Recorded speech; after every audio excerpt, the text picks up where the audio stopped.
All right, not sure if you're new to Excel or not, but this is some basic tips to using Excel. So I'm going to use the example of calculating speed from distance and time. So let's say I collect some distances and some time, and so I do some sort of like experiment, and it looks something like this. So I collect my data.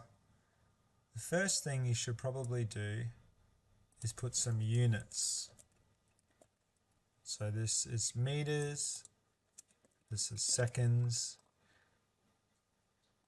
and this is meters per second. So you can see sometimes your text will go a little bit into the next cell. So you can double click like that. So that's tip number one.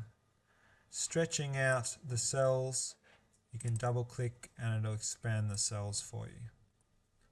Okay, I'm going to show you how to do an equation.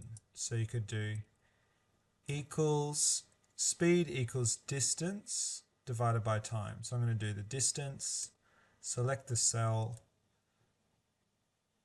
divide in Excel is a slash symbol, looks like that.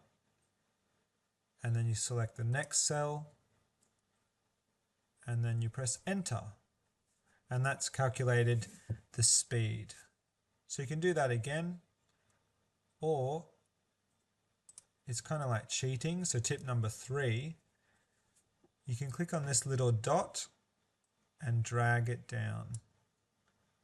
And it's done the calculation for me. So if you have lots of distances and lots of times, etc., all the way down here, you just keep dragging it down and it'll calculate them for you. All right, let's do some graphing. So I'm going to do distance and time graph. So I'm going to select the data. I'm going to click insert. I'm going to do a scatter plot. So I've got some sort of scatter plot happening. So that's how you do a distance versus time graph in Excel. If I click on the dots, I think I'm up to tip number 5. I right click the dots, I can add a trend line. It looks linear, so I've got my trend line. Tip number 6, I can add an equation for my trend line, the gradient, the intercept, and I can also add my R-square values. This R-square value is quite useful in science to figure out if there's some sort of relationship between the two variables.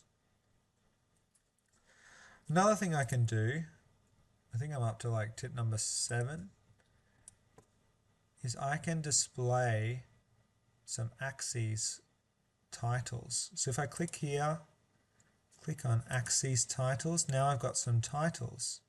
So I can type in distance. It's good to put the units in brackets, probably a capital letter as well.